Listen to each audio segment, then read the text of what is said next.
you from, Josie? South Shields. I thought. Well, there were 3 of us in this marriage, so it was a bit crowded. But let me be clear. I enjoy cooking bacon and stop working with flour. This is You're Welcome America, the podcast that explains what the bloody hell Brits are banging on about. In every episode, we translate British pop culture for America and American pop culture for Britain. You're welcome. You're welcome. Hi, babes. Hi, babes. This is Ben and Frazer. Yeah, episode 4. Episode 4. We did it. Broken that tough episode 4 barrier. How are you? I'm great. I was just thinking about some great feedback we've had for the podcast. Oh, hit me. But I was just actually going to just retell you what just happened in our dance class, where the dance teacher... Benji was trying to tell me that he hadn't listened to the podcast. I couldn't hear him, so I just said, "Oh, thank you very much." And he was like, No, I haven't listened to it yet." So it was embarrassing, and I took a compliment for nothing, but it was good. That was nice. Yeah, I do enjoy our Sunday dances. We often go on a Sunday and we do a little dance class. Oh. And the music never stops. You learn a routine. It's very upbeat. It would not work in the UK. Absolutely not. Everyone would be too self-conscious. Totally. Everyone there is like kind of lovely and positive in a way that people wouldn't accept it back in the UK. Well, the fact at the beginning of the class, you go around and shake hands with people you've never met before, and you cheer newbies and all that kind of stuff. Like in the UK, no. Everyone would just burst into a puff of smoke, wouldn't they, at the thought of having to shake hands with a stranger and say hello to them, including me. But I'm very positive when I'm in that class. It's great. Okay, well, I wanted to do... That's what's been going today, but I've obviously been in the UK. So Yes. I kind of want to basically do a bit of a UK report. I want to report back from the UK, okay? Oh, perfect. Let's get going.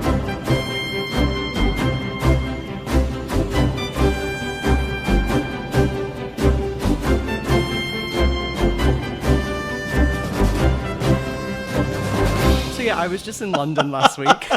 Oh, the Ben report. Okay. Did you enjoy that? I really did. Okay. Really pleased when I came up with the idea just to play the opening of like some old news. So I was in the UK last week. I've got stuff to report back on. First of all, following on from last episode's subject of Victoria Beckham, I was in the UK when the Spice World Tour was going on. Yes. It was really interesting because it kind of felt like the World Cup was going on or some sort of sporting event. It genuinely brought the whole country together. Oh, like the Olympics. It was exactly like the Olympics. It was so interesting. So much so that like on the plane on the way back, I didn't go to the tour, unfortunately, because I were, busy.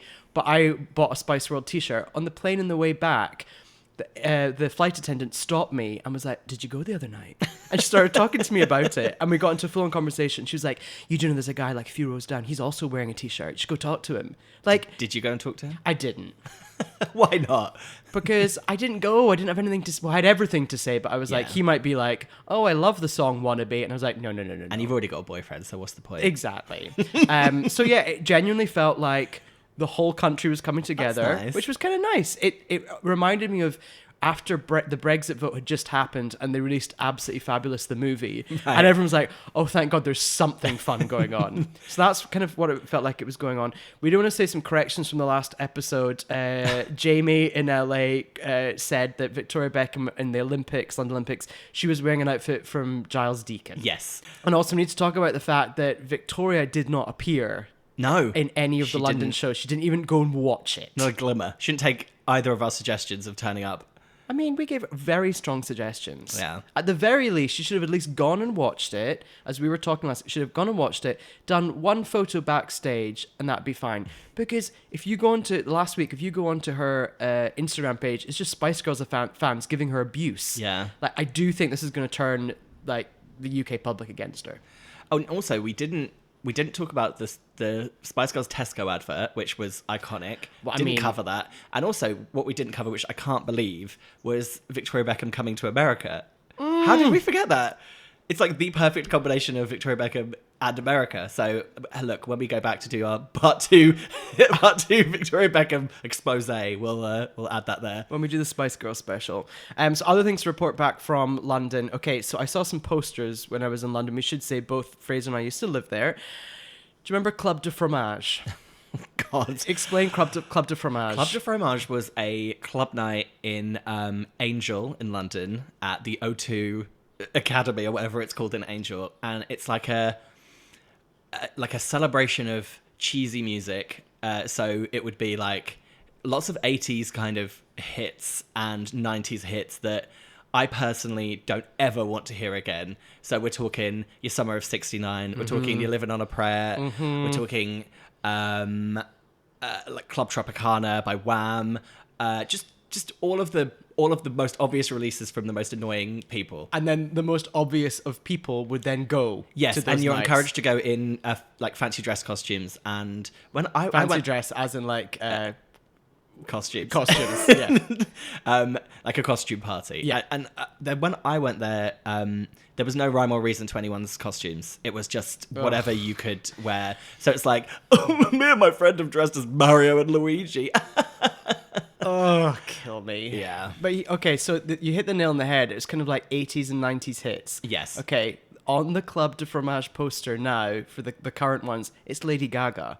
What? So that's how like much time has passed and how old we are. It's no longer 80s hits. It's now like, oh, throwback to Lady Gaga. Oh, like, oh, let's play Just Dance and be like, oh my God, I remember this when I was at from school. 11 years ago. Oh my like, God. How crazy is that? That's truly chilling. Yeah. I mean, part of me is happy about that because I would rather hear Just Dance by Lady Gaga than, for example, that song. Do you remember that song by that band called Reef? And it was like, put your hands up. Oh, yeah. Like, that's, oh, place your hands. Was that classic Club de Fromage? Yeah, just like, Kill me. So anyway, I wanted to tell you about that poster. Talking of posters in the London Underground, which we call the Tube. Not the Tube, the Tube. Tube. Oh, yeah, like CHUB. Tube. They when you go down the escalators, they have all those like posters for musicals that are going on in London. I want to tell you about some of those. So Jay from The Wanted is currently starring in Big the Musical. What? Yep. Wow. Oh, The Wanted. Yeah. They're a real topic for another time, aren't they? Yep. Another one, Faye Tozer from Steps. I couldn't even work out what musical it was, but she's in a musical at the moment. Was it Club Tropicana, the musical? Probably. Because I have seen recently some other UK celebrity, I can't remember, is in Club Tropicana, the musical, and I was like, what a nightmare come true. It's like a jukebox musical, but not even the music of Wham, it's an 80s jukebox musical. It was Amel from the Sugar Babes, that's who it was. Who I saw that was in Club Tropicana, the musical. No, thank you. Well, that was my report on London.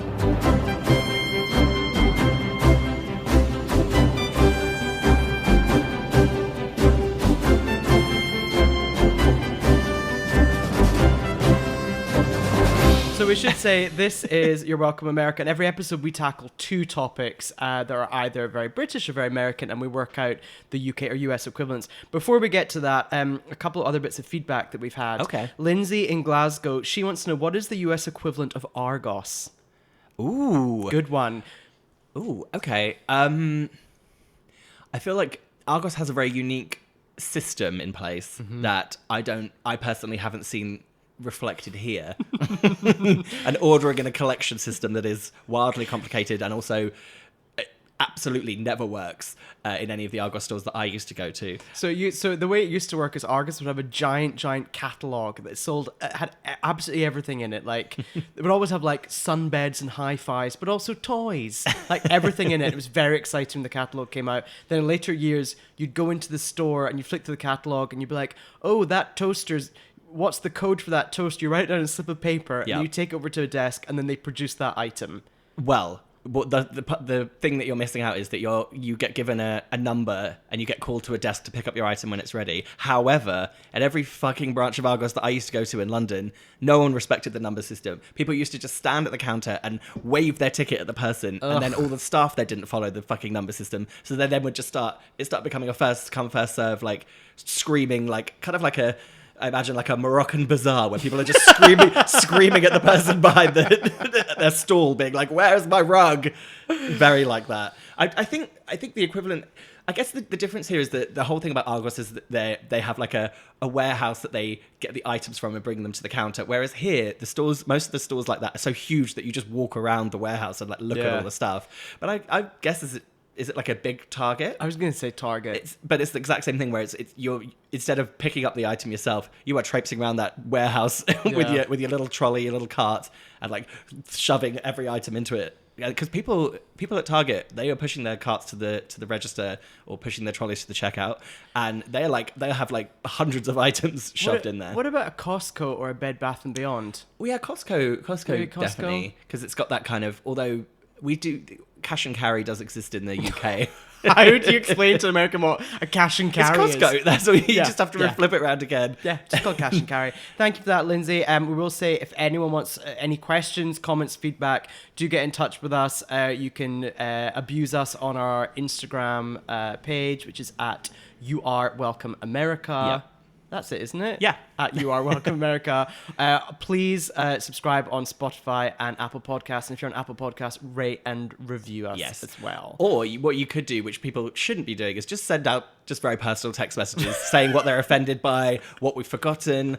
For example, I got it wrong that at my summer ball at university, Jamelia was replaced by Big Brothers. She wasn't. Jamelia was replaced by the dance group called Jameson, who sang that song that was called True. I don't remember that at all. I will say as well that in the last episode, or maybe one of the episodes, Michael, we record the podcast in my house in Mount Washington. I originally said that Mount Washington in LA is equivalent to maybe Clapton in London. He then came back and he either said Forest Hill or Forest Gate was more at speed. We have a reply to that. Another fellow Scottish person living in my neighborhood, Emma, shout out to Emma. She definitely thinks that Mount Washington is either Clapton or Walthamstow. She describes our neighborhood of Mount Washington as still a risk of stabbing, but you can get a good coffee. Oh yeah, exactly. Pop down to Division 3. Yeah. Get stabbed, but you still get your coffee. Exactly, and I'm drinking a coffee right now. Well, and I've got even more feedback on top of that, that my friend Shanina, who lives in Forest Hill, was personally offended by just Forest Hill being used as a bad example of a place to live. So, Michael's really putting noses out of joint left, right, and centre with that comment. Any other feedback or things to cover? No. I can't think of anything else off the top of my head. Well, I've made so many mistakes on this podcast, I can't even begin to try and clarify all of them. Well, speaking of, let's make more mistakes as the podcast begins. Woo!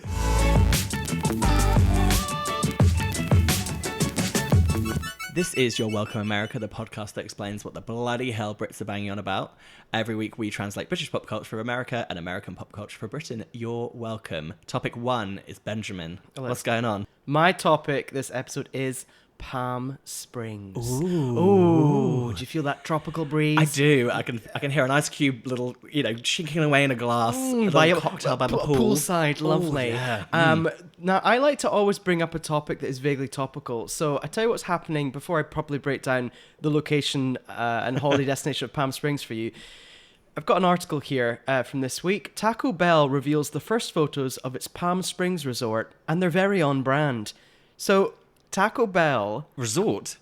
Well, they've taken over a hotel for the summer in Palm Springs, and they've themed it as Taco Bell. Okay. Let me read the first line of this article.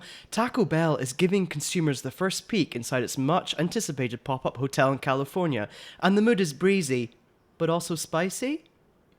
Oh. Yeah. So there's like a fart joke.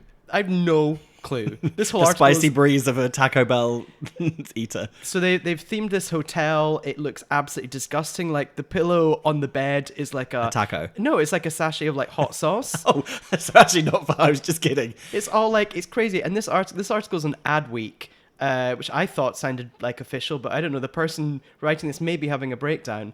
Like it says, other entertainment will include dive-in movies, and then they've put in brackets or parentheses, an American would say.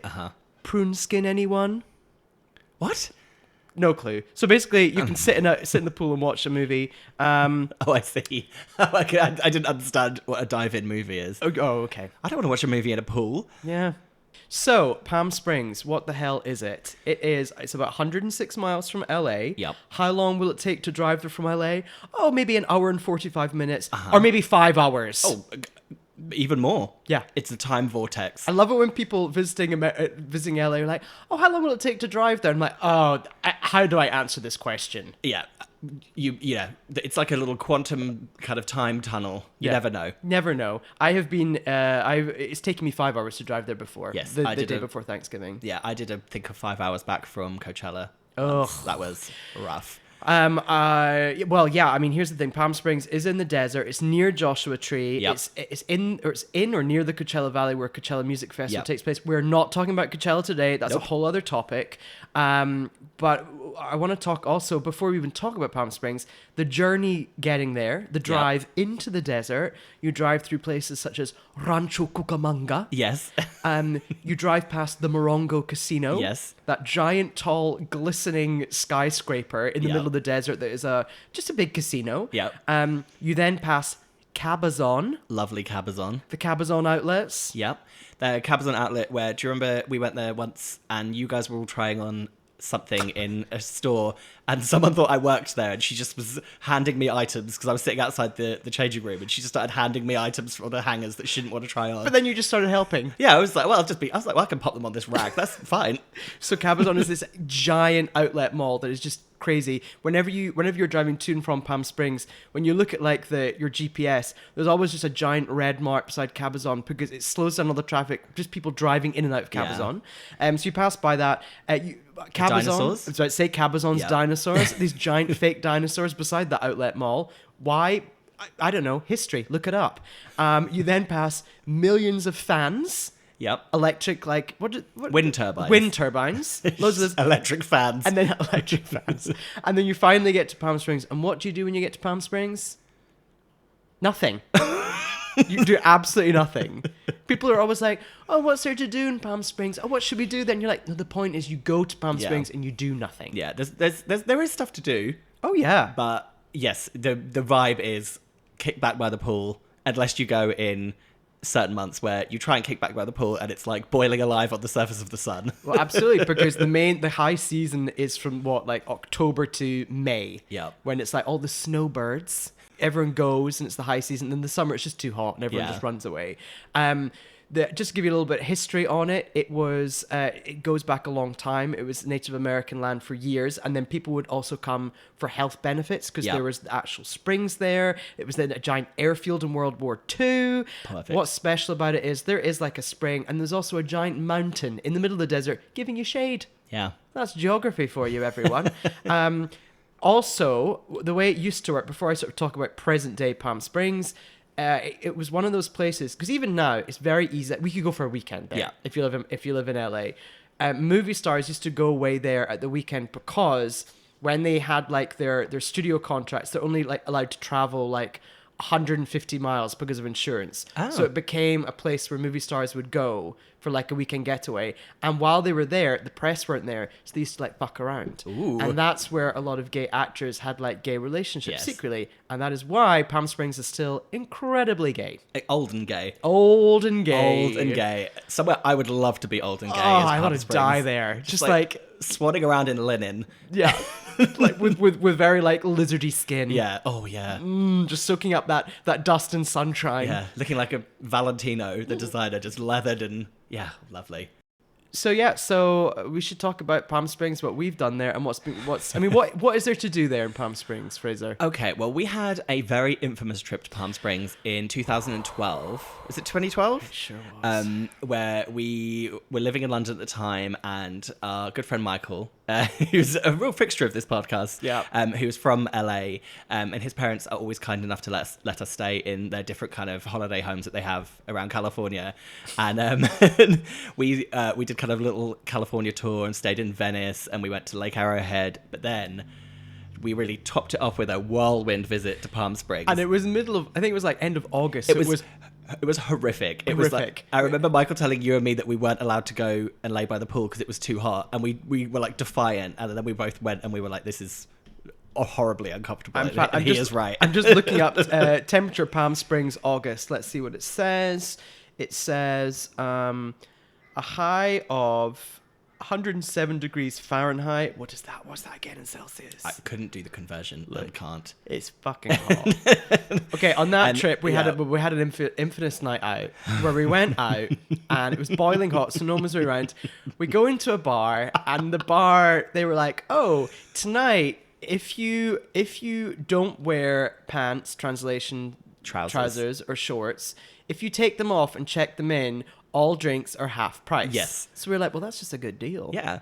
So we checked in our shorts. Popped off our trousers and our shorts. Yeah, we're still wearing underwear. Yeah. So we weren't naked. No. And we were like very pleased with ourselves because we were like, oh, half off drinks. Great. Yeah, and it was very airy and cool to be just in your underwear. It was nice. And bearing in mind that the drinks are already like deathly strong. Yep. You know, we really made a deal with the devil. Oh, yes, we did. Then what happened was a drag queen came around and was like, hey, we're doing a strip contest tonight. Would you like... It was called an underwear show. Oh, I underwear remember show. it very specifically. It was called really? an underwear show, yes. That's right. There was no stripping. No stripping. stripping. We were already stripped. But you were allowed to strip to your underwear, Yes. but no further. Yes. Michael signed me and him up for it. Yes, he did. So there was then an underwear show with multiple people entering, including me and Michael. So of course, all we cared about was trying to beat one another. Yeah, because you two have such a naturally competitive relationship.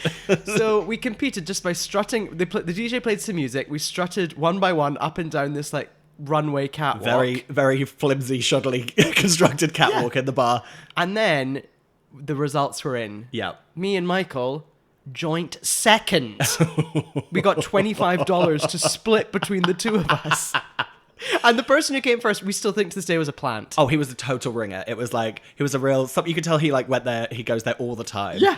Then, after we left that bar, God. the whirlwind had already started going around and it all starts to become a bit of a blur. But what I do remember is me and George performed what has always gone down in history as one of the worst karaoke performances of all time, where I sang Case of the X by Maya, and George, for no reasons unknown to him and me, decided to come up and be like my dancer. So I was so drunk I couldn't keep up with the words. So I was like 3 sentences back from the correct words that I needed to be. And George was doing this kind of like, very like, almost like a sexy go-go boy dance. But as we know with George, or Liz as we call him, once he's got to a certain point, he's really just flailing his body around. I think was it? I can't remember I think you said it was like performance art. I mean, it pretty much was. But I was still very high on my second place victory. Well. And then we met a crowd of older gays. And I No. Wait, You've what? got to get the details correct. That a young, handsome man came over and started talking to us. Do you remember this? No. He was very attractive and he was talking to us. And he was like, come over and sit at our table and talk to us. And then we were like, we got to the table and there was just a lot of old people. And we were like, oh, I think this might be a group of old gays with like a young hustler who's like hustling them for money. And he hustled us. He sure did. I became convinced that the head old gay was called Lanny. His name was not Lanny. But I was just Lanny. convinced that his name was Lanny. Lanny. So we then all went back to a house party at Lanny's house. Again, his name is not Lanny. And we got there. And as we got there, there was someone else being dragged out because they were so drunk. That was the gay hustler. Oh, that was the gay hustler. He had to go straight to bed because he threw up all in the bathroom as soon as we arrived. That's right. And Michael and Matt went home. Oh, Did that's not right. come to Lanny's. It ended up being you, me, and George ended up at this party at Lanny's. It wasn't a party. It was the three of us and one old gay at his palatial mansion in Palm Springs. And I made some cocktails. Those cocktails exist of taking a can of Diet Coke out the fridge, Yep. dumping half the Diet Coke out, and filling the rest up with vodka. Yep. You're welcome. Also, on that same trip, we did enjoy one of the attractions at Palm Springs. Well, the next day, very hungover. Yeah, we went to the aerial tramway. Yeah. What happened at the aerial tramway, Ben? So a certain member of our group maybe had what can only be described as a nervous breakdown. So the aerial tramway is this giant tram going up the giant mountain, the San Jacinto. I can't remember what the mountain's called. Anyway, in the middle of summer, you go to Palm Springs. It's so hot, but if you go up the mountain, it's kind of cool. Yeah. So we went up the tramway, the aerial tram. You weren't so keen on that voyage. I'm not a huge fan of heights, and also being hungover, I wasn't completely at my calmest. And what happened is we stepped into the cable car that takes you to the top of the mountain. It started moving. I realized that I was essentially having a panic attack. I closed my eyes, and then there was loads of French tourists in the same cable car as us. They thought I was gonna be sick, so they let me sit down, but they were like talking in French, but I think it was Matt that said he could recognize some snatches of French that were talking about me being sick or throwing up. And we got to the top, and the first thing I did is I went into the toilet, into the bathroom. I threw up in the toilet. Did you? Yep, I threw up because the fear had like churned my hangover. Didn't know I that. threw up, and then I stood in the toilet's little cubicle and I cried. Then afterwards, we went for that lovely hike around the top of the mountain. And I had like a lovely time. But I will always associate that aerial tramway with getting to the top, throwing up, crying, and then seeing the beautiful view. It's a real roller coaster. And then how were you in the trip down the mountain? It was fine. The mistake that was made is that we told the guy that operated the tram that I was scared, and he was like, oh, well, what we'll do is I'll let you get in first, and then we'll load everyone else in so that it's not too, like, chaotic. But that was a terrible idea, because what happened is he put me in an empty cable car at the top of a mountain, and then just left, and I was alone in this, like, I was looking out, and I was like, what if this thing just starts, and I just go down the mountain by myself? I want to just give some other like top tips of things to do in Palm Springs. If you are there for Thanksgiving, you can do the turkey trot. What the hell's the turkey trot? The turkey trot, every year, I think they do this in other places in the States, but Thanksgiving, you eat turkey, whatever. Sure. You sign up, and there's like I think it's a 5K, and you go at like 8 in the morning to the center of Palm Springs. Yeah. You all get given like these, you pay to enter, you all get given like a hat that looks like a turkey. Yeah. And you all run a 5K on the morning of Thanksgiving. And it's so fun because it means you all get up, you do this thing, and then you go eat like everything for the rest of the day. And then you slaughter a turkey at the finish line. Oh yeah, when we're all chasing the turkey. Yeah. And the first one to catch the turkey, wins you're it. trotting after those turkeys. Yeah. We should also talk about, over the years, people who've lived in Palm Springs and the surrounding area, like Lucille Ball, Elvis lived there, all these kind of people. There is a cocktail bar called Melvin's, which we have been to. Frank Sinatra used to go there. Melvin's is like an old school piano bar where just old people go. And it's so wonderful because you go and you dress up and you'll look over and there'll be like a really aging lady in like a ball gown. There might be like a guy who maybe fought in some sort of war, don't know which one, could be any from like the last 500 years, wearing like a kind of like an army sergeant outfit with medals, just drinking an incredibly strong drink and shaking. And then there's like a piano and everyone's dancing. We went there at New Year's, and the way I described it is, it's the kind of place that the next day you could have said, oh, we went to Melvin's last night, we had a great time, and someone would have said, Melvin's burnt down in 1945. And you were like, oh my God, we were with the ghosts of Melvin's all night. It felt like it could have been a horror movie. So yeah, I mean, I feel like those are some of my absolute favorite things about Palm Springs. Is there anything? So it's in the desert. It is magical. It's mystical. It's a bit tiki. You might wear a caftan there. There are gays everywhere. There's bizarre stuff going on, be it a turkey trot or the ghost of Melvin. Yes. There is a Palm Springs Walk of Fame, isn't there? There is. That's the equivalent of the Hollywood Walk of Fame. And I just remember because I saw an episode of The Real Housewives of Beverly Hills where Lisa Vanderpump got her star on the Palm Springs Walk of Fame, and I was like, it couldn't be more right. Kathy Griffin's got one there. Yep. Yeah. And for a while, Sonny Bono of Sonny and Cher fame was the mayor of Palm Springs. Yes. We also should probably give a shout out to maybe the most horrific but iconic restaurant, Lulu's. Oh God, yeah. There is a restaurant. I think nothing can sum up like going out for a meal in the heat in Palm Springs quite like a restaurant like Lulu's, where you can sit outside and misters of water are just like spurting above you to try and defy the heat. Just a very moist dinner, isn't it? Exactly. Everything hot and moist dinner. Everything in Lulu's is basically like a bright color, every food item and object and drink, and it's just full of like aging gays and then very young gays. Yeah. Fascinating. Love it. It's a culture. So I've been talking about Palm Springs. The big question, I started this off by saying that Taco Bell are opening up a sort of pop-up resort there in Palm Springs. The UK equivalent of Palm Springs. I've been thinking about this. Okay. I've got a couple of options. Okay. I've got one's just popped into my head, so it'd be interesting to know if they align. The UK equivalent of Palm Springs is Brighton. Yeah, that's exactly what I was thinking. Brighton, south of London on the coast. Mm-hmm. It's its own little world, very gay. Yep. Weird stuff is going on there, but it's also very close to a big international city. Yeah. In the way that Brighton to London, couple of Palm hours in the Springs car to LA. Exactly. My only other thing I was also thinking was, although I've never been there, is Cornwall. Like a coast in Cornwall? No gays. No gays. No gays in Cornwall. Yeah, the gays thing really tips it. I don't think you can be gay in Cornwall. Okay, well, so the UK equivalent of Palm Springs is Brighton. What is the UK equivalent of Taco Bell? Because we started this all with Taco Bell opening up a pop-up hotel in Palm Springs. Is it the only kind of chain Mexican-inspired... is a chain that I can think of is Chiquitos. Oh. Chiquitos. Remember Chiquitos? Oh, I tried to forget.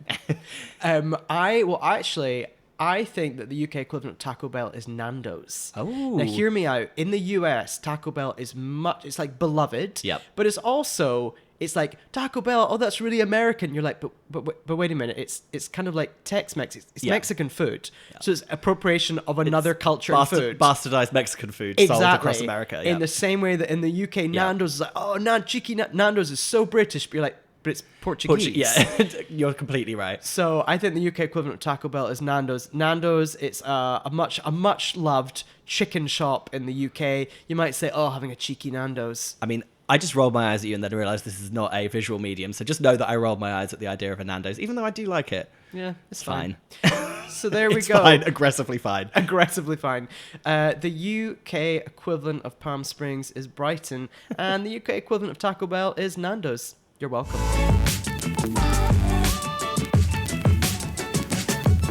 This is You're Welcome America, the podcast that explains what the bloody hell Brits are banging on about. In every episode, we translate British pop culture for America and American pop culture for Britain. You are welcome. Fraser, you're up. What is your topic? So when I met up with my friends Hannah and Adam, who came over from the UK, and we went to Santa Monica, much to my distaste, Hannah had a great suggestion for a topic. So I'm just shouting her out at the top of this one. And she suggested Wetherspoons. Spoons. A very British institution, Wetherspoons. So just to kind of give a very general overview very quickly, Wetherspoons is a chain of pubs, restaurants, and actually even hotels. What? Yeah, there's Wetherspoon hotels across kind of all of the UK. There's loads of them. In every major city, you've got, maybe 3 or 4 Wetherspoons. And then when you get to like London, there's lots and lots of different Wetherspoons. So just very quickly, the history of it is just basically a man called Tim Martin opened up a pub in 1979 in Muswell Hill, North London. He then kind of opened up lots of pubs in that area of North London, and it just snowballed and became the chain Wetherspoons. So it's officially called J.D. Wetherspoons. And a little fun fact for you, there is no such person as J.D. Wetherspoon. This guy Tim Martin made up J.D. Wetherspoons. And it's a combination of his favourite Dukes of Hazzard character, and also Wetherspoon was his geography teacher's name, and his geography teacher told him he was never going to amount to anything. So he then took his favourite Dukes of Hazzard character, and the teacher told him he was never going to succeed. And he amounted to everything. And he amounted to absolutely everything. Therefore, Wetherspoons was born. So that's kind of a bit more of a historical thing, but culturally, Wetherspoons are a very specific thing. So they're known for being very good price-wise, very cheap. Mm-hmm. So very cheap alcohol, very cheap food deals. So they kind of naturally become somewhere where you go when you're a teenager and you can first start drinking in the UK because it's good value for money. And they're very like, if you're at a university in a town and there's a Wetherspoons, it's always a great place to go because you can afford to drink there. And because, of course, in the UK, the drinking age is 18 compared to 21 in the US. So just kind of in my personal history with Wetherspoons, mine started in Norwich, where I'm from, which I've spoken of many a time. I actually mentioned Old Orleans and actually Chiquitos earlier.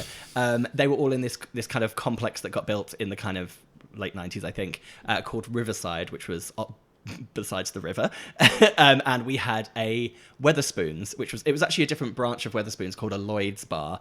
And what differentiates a Lloyd's bar and a Wetherspoons is that Wetherspoons does not play music.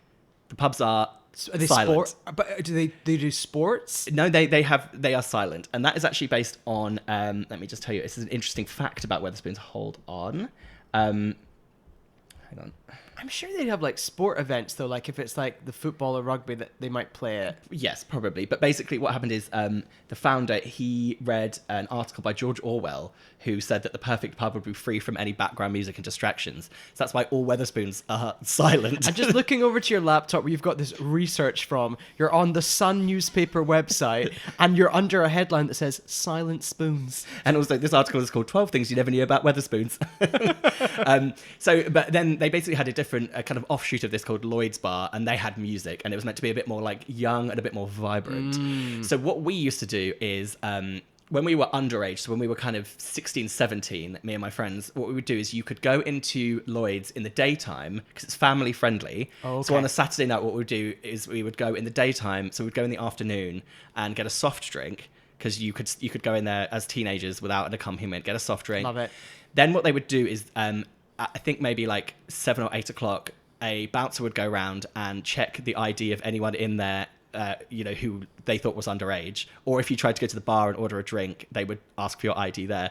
So what we used to do is, at the time when the bouncers were going around checking the IDs, we used to go and hide in the toilets. No. Yeah, so that they thought they checked everyone's ID. And then most of the time when that happened, you could then just go to the bar and order a drink because the bar staff would assume your ID had been checked. Because I feel like that was obviously a different time, but even now, like in the UK, IDing, it sort of happens on doors of places, but it's a lot looser than like in the US. Like we were at dinner last night, and our friend Matt, who's 41, like got ID'd, and he does not look like he's under 21. No. Shout out to Matt, you look great. Oh yeah, he looks. In fact, I told him that yesterday. I was telling him he was looking very good at the moment. What at the moment? Do you not think he looked good before, Fraser? I'm gonna cut that. So that Wetherspoons bar plays a very important part in my kind of formative years. So what we would do is they were always famous for very cheap drink offers, and obviously I came of age in the very, very early kind of 2000s when I turned 16, kind of 17, like 2002, 2003, and the drink offers that we used to indulge in there were 2 bottles of Reef for £2.50. Remember Reef? Reef was like an orangey alcopop. It basically was a vodka. I think they were like vodka and orange, essentially, like a screwdriver almost. Because we came of age in the kind of the alcopop era in the UK, which was all just like as many sweet little drinks as you could have in a bottle. So we would go between Reef as well. Then we had. Did you ever have Archer's Aqua? No. So Archer's Aqua was peach schnapps with like a lemonade, but like all pre-mixed in a little bottle. Lovely. They were really sickly. I was very Bacardi Breezer, maybe like a watermelon Bacardi Breezer. Oh, I hated it. Bacardi Breezer was a very early alcohol for me, and I was always a bit off of it by the time I could actually legally drink. And then do you remember Red Square? But Red Square was my absolute favorite. Red Square was essentially vodka Red Bull, but in a pre-mixed bottle. And my friend Siobhan she loved a Red Square. She was famous for it. And what we used to do is it was very much for my teenage years was our routine. We would go to Lloyd's in Norwich, then we'd go to the one club that there was at the time, which was called Time. So we'd always be like, meet you in Lloyd's, then we'll go to Time. So that's kind of like for me a very early.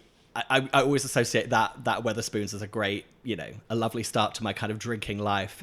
Then when I was at university, I went to university in London, and there's a lot of Wetherspoon pubs in London. They are everywhere. And what's interesting about Wetherspoons is that the pubs never look the same. No. So you might be because so many of the buildings in the UK are so fucking old, you might be in like the middle of a very old little city, and you're like, oh, that building over there, that's gorgeous. Well, that looks like a lovely eatery. And then you look at it, you're like, oh wait, it's a Wetherspoons. Yeah. So it'll be like inside a gorgeous old Victorian house building. They go out of their way, apparently, from my research, to have their locations in unusual buildings. So like there's a lot of converted like old theatres, a lot of converted old cinemas have become Wetherspoons. And there's kind of like culturally an association with Wetherspoons that sometimes they can be kind of a rougher clientele and a little bit scarier. And I didn't realise that until I moved to London, because obviously Norwich is where I'm from, is very kind of just, it's a different world. So I wasn't really used to that kind of thing. Then I went to university in kind of southwest London, and there was a little Wetherspoons pub in Putney called The Railway. And bearing in mind, this is before the smoking ban in the UK, so people were smoking indoors. And my God, it was filled with the most frightening old people smoking. It was basically just old men, aggressive old men smoking, and like very other frightening men who like would punch you in the face if you mentioned, because they think that you were looking at them funny or that you didn't support their football team. Once me and Charlie were there for a lunch at university, I remember we were like, let's treat ourselves to a lunch at Wetherspoons, because it's, still within our student price range. What would the food be? What would you lunch on? I think I might have even eaten a jacket potato at the time, because it was a really good price point on a jacket potato. And whilst me and Charlie were eating our lunch at Wetherspoons at the Railway in Putney, a fight broke out, and someone shoved the man through the plate glass window of the whole bar. So he just got shoved out through almost like a stunt, like a sugar glass stunt, smashed through a window out onto the street. And I just remember me and Charlie finishing up our lunch. I was going to say, I hope you finished up. We absolutely finished our lunch. Well, you treated yourselves. I don't want that to go to waste. As a student, you can't waste your jacket potato. I just want to show you a picture of. I'm from Glasgow in Scotland. I want to show you a picture of the Wetherspoons in Glasgow. Oh, that you used to go to. No, I know. I never used to go to. Oh, this. you didn't? Look at this. Oh, lovely. It's gorgeous. Yeah. It's like in a giant domed building with like columns and a giant ceiling. It's insane. Yeah, they really do vary, but the ones in London there are some particularly rough ones. When I used to live in Brixton, there's one called the Beehive in Brixton. Ooh. Do not ever set foot in that place. It is terrifying. There's a few other kind of things that I learned about Wetherspoons that I just thought I'd tell you really quickly. One of them is that there's a Wetherspoons in London called the Knights Templar, and it's actually a Wetherspoons you can get married in. There's a £3,000 package that you can, an all-inclusive package that provides a 3-course meal, DJ, and table wine for 100 guests. Table wine. Good old table wine. Gotta That's love a table wine. This is a little bit depressing. I was googling Wetherspoons and it came up Wetherspoons Brexit. I was like, what's going on? Oh yes, that's So basically the current owner of Wetherspoons, Tim Martin, looks basically the definition of like an old white straight evil businessman. Yeah. A lot of shouting, a lot of big hair. He is terrifying, and he's a very vocal supporter of Brexit, which makes complete sense. Yeah, they're very Brexit Wetherspoons, aren't they? Very Brexit. And in fact, yeah, he basically he replaced champagne with British sparkling wine in 2018 to try and be like British. And there's just a fun little factoid on their Wikipedia page. In the run-up to Brexit, Wetherspoons announced a drop in profits of 19%. So people were so turned off by his pro-Brexit thing that they actually had a drop in their profits. When you told me that Wetherspoons had hotels, I just started to Google Wetherspoons hotels, and the locations that came up: Wales, Whitby, Cornwall, Norfolk, Devon, Yorkshire, and then promotional codes. Sure. Those are all great places, Cornwall, though. No gays in Cornwall. No gays in Cornwall. Allegedly. Oh, God. You know, I feel like there's a lot of kind of other things to talk about with Wetherspoons, but just for me, it's always about kind of my personal times that I've had in there.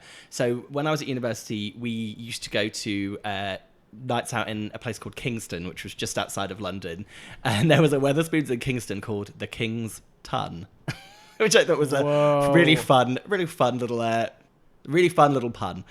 Fun pun. But yeah, just for me personally, just Wetherspoons just remind me of being young, binge drinking, you know, maybe being underage.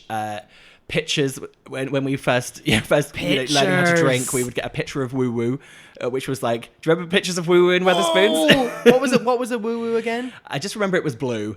I think it might have had like peach schnapps in it. It was essentially, you know, they marketed pictures of cocktails and drinks for like young drinkers. Do you want to know the recipe? Yeah, hit me with a Woo Woo. Smirnoff vodka, specifically Smirnoff. Has to be. Archer's peach schnapps, Ugh. Cranberry juice. And then someone said, so this is just Sex on the Beach, but without orange juice. and then someone said, it's mainly cranberry, so you could drink this after you get cystitis from having sex on the beach. Oh, that's funny. That's a funny person. I appreciate that. Can I tell you a fun fact Please about do. Wetherspoons? I have never been to Wetherspoons. I don't believe you. That is ridiculous. I don't fully believe me either. That's high snobbery on your part. It really is. In the same way that I often claim I've never been to a Greg's. I think we're just speaking more about you as a person here. That's a high snobbery. I'm a big fan of a Wetherspoons and a Greg's, but you know, I'm a man of the people. I genuinely can't. I must have gone at university or something. You have to have done.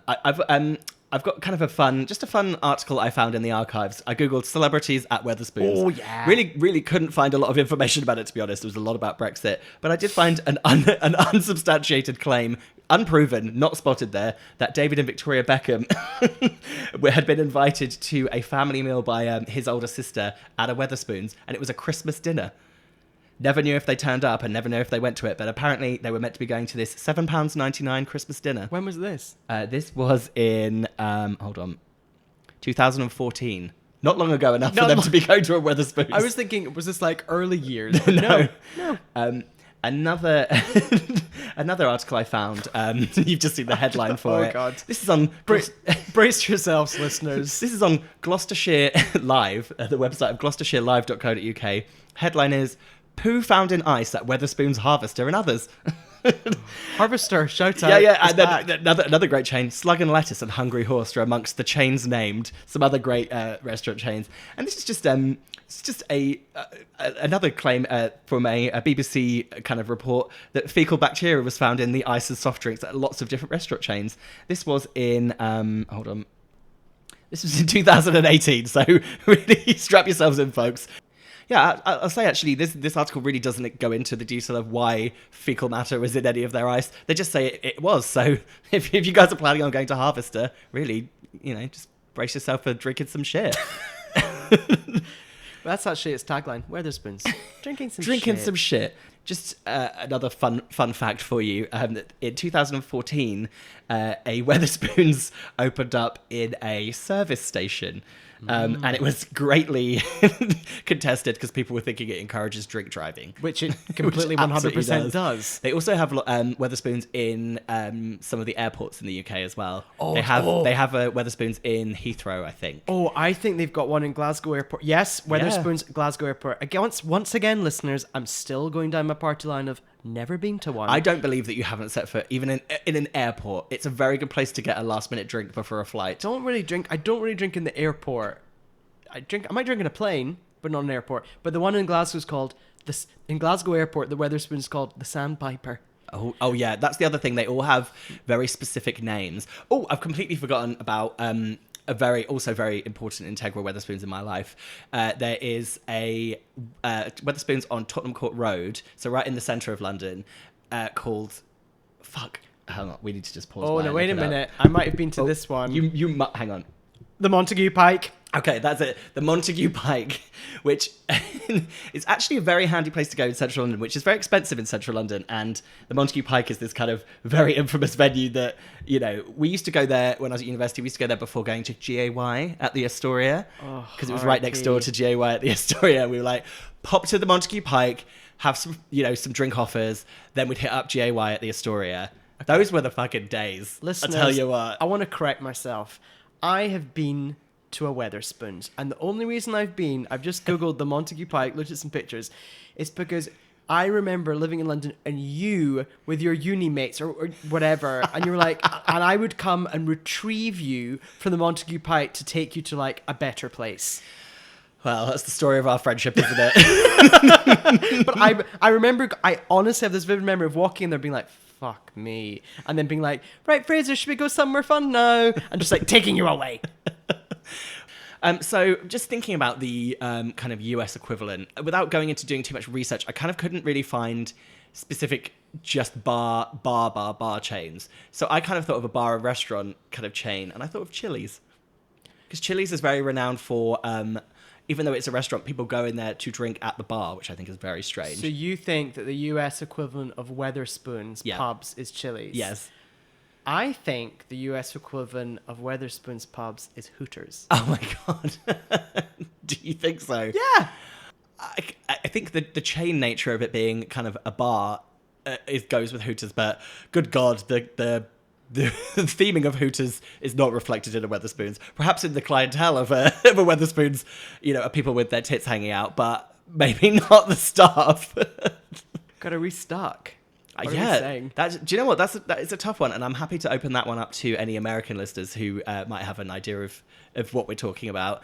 So in our opinion, the US equivalent of Wetherspoons is Chili's / Hooters. You're welcome. Welcome. This is Frazer from the future where I'm editing. Apparently I missed off Buffalo Wild Wings, which is a huge chain. So who knows? Who cares? Bye.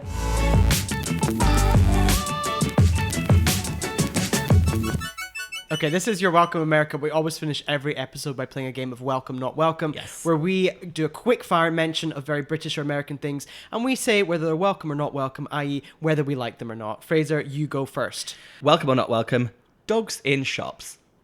So in LA, specifically, people carry their dogs around and will take them into all manner of places that they shouldn't be. And I am going to say that, personally for me, not welcome. I would say when I first moved here, and I will say that yesterday I celebrated 4 years of living in LA. Woo-hoo! 4 years ago when I moved here, I felt dogs in shops not welcome. 4 years later, I think they're welcome. Oh, so it's going to be a timing thing for me. Yeah. Okay. See you in 4 years, Fraser. Okay, welcome or not welcome. Pronouncing Nutella, Nutella. Absolutely not fucking welcome. Not welcome, but it does make me think of new metal and new rave. Yeah. But it's Nutella, nuts. Yeah. Hazelnutella. So Hazelnu. We should explain that apparently people in the US, not everyone, but a lot of people in the US pronounce Nutella Nutella. Yeah, well, you wouldn't say a hazelnu. Or maybe they do. Okay, I'm up next. Welcome or not welcome. British Summers in the Park. Sounds like you're announcing like a musical lineup on BBC Radio 4. Absolutely. British Summers in the Park. Not an event, just really when you live in London, and it's London specifically, where it's summertime and you go to the park on a weekend. Yeah, that's I'm going to say welcome. welcome. I actually miss that. I think it's really nice. It's a nice little community thing because people go insane and everyone's like stripping all their clothes off and like laying out in the sun. They're usually hungover and just sweating out the night before. Exactly. You've maybe like nipped to M&S on the way. To get a little gin and tonic in a tin. And some in a tin. Gin and tonic in a tin. Gin in a tin. Gin in a tin. And you might get like maybe some cocktail sausages. Oh, absolutely. Lovely. Very welcome. Okay, welcome or not welcome, Angel Delight. Not welcome. You should explain what Angel Delight is. I have a very storied and strange history with Angel Delight. Angel Delight is a children's dessert from when we grew up in the 90s especially, late 80s, 90s, which was a kind of instant, strawberry flavoured for most people, kind of instant dessert that you would add... It's powder that you would add water to. and milk. And don't milk. you? And then you have it as a dessert. And it's almost Wait, powder milk, you whisk it, Yes. you put it in the fridge, and then you Yes. get it later. And it kind of turns into like a chocolate, almost like a pudding mousse. Yes, it's like a mousse or a yogurt. Yeah. And I, as a child, was given it a lot as a dessert. And especially the strawberry one has this very specific aftertaste that's very like children's medicine-y. And I always associate Angel Delight with also taking children's medicine, like Calpol. It also kind of tastes like a really chemically what you would have now, like protein shake. Yes, absolutely does taste like protein shake, you're right. Every sip or bite, you're like, I think it tastes powder. Welcome or not welcome? Not welcome. Not welcome. I would say no longer welcome. No. Sorry. My final one, welcome, not welcome, LaCroix. Welcome. You know my feelings. You know my fridge. Just yesterday, you unpacked a case of LaCroix and put them in my fridge. I would have said welcome until I discovered Spindrift, which has a little bit more fruit in it and tastes nice. No, Spindrift from Trader Joe's. It's from Trader Joe's, isn't it? No, it's a brand. You know I hate Trader Joe's. Oh, okay. Oh, don't tell me I've been supporting Trader Joe's. Let's look it up. Oh my God. I think Spindrift is a Trader Joe's brand. God damn it. Oh, no, wait. It's in Costco. I can't tell, but it's sold in a few places, so I don't think it is just Trader Joe's. Spindrift is great. Spindrift is like sparkling with a bit of actual fruit in it. That's nice. good for making a cocktail. Everyday refreshment with LaCroix. That's not its tagline, but it should be. I'm here. I've had a coffee. Whatever. Yeah, you get real crazy eyes when you're talking to me about I'm LaCroix very there. when we were in London last week, some of the days Jessie was pouring with rain, cold, but some of the days Jessie was like, oh, I just love a LaCroix light right now. Well, I think you could pop to the shops and get yourself like a Rubicon. A carbonated Rubicon. Right, my final one. Welcome or not welcome. Mine have all been food and drink. Welcome or not welcome. A cheese course starting a meal rather than a cheese course ending a meal. Well, I think this has been a debate in our circle of friends recently, and as we know, a cheese course should be at the end of a meal. At the end of a meal, America. Yes, America. Don't eat cheese and then eat your dinner. No. Madness. You'll be full. Have an entree of cheese. Yeah. It's insanity. I mean, it's different if you might have, like, maybe you've got people over, it's a party, you might have like an antipasti plate. Yeah. That's fine, because cheese is among the mix, but you don't have a whole cheese course to start with. And if I'm in a tacky restaurant, I'll order like a mozzarella stick as a starter. A deep fried cheese. It's a very different thing. A cheese board and a mozzarella stick. No. Never the twain shall meet. Not akin. So cheese course to start a meal, not welcome. Not welcome. Well, this is... What has it been? Well, you've been listening to You're Welcome, America. Thank you for listening. Yes. And we love your comments, your questions, everything. Get in touch. Go to our Instagram page at You Are Welcome, America. Stop texting me about it and use an official channel so it looks like we have more listeners. Yeah, please. I'm speaking of, please subscribe on Spotify, or if you listen to Apple Podcasts, rate, review us, and just give us an abusive comment or whatever. We're also on Stitcher and Google Play. You didn't know that. I've done that without telling you, but we're on both of those platforms too. Don't know what those words even mean. Don't know how to access them. Managed to get them on there though. Well done. We've got 0 listeners on both platforms at the moment. You're welcome, America. Bye. Bye. You're so far up your ass, you can smell your own shit. Where are you from, Joseph? South Shields. I thought. Well, there were 3 of us in this marriage, so it was a bit crowded. But let me be clear. I enjoy cooking bacon and stuff, working with flour.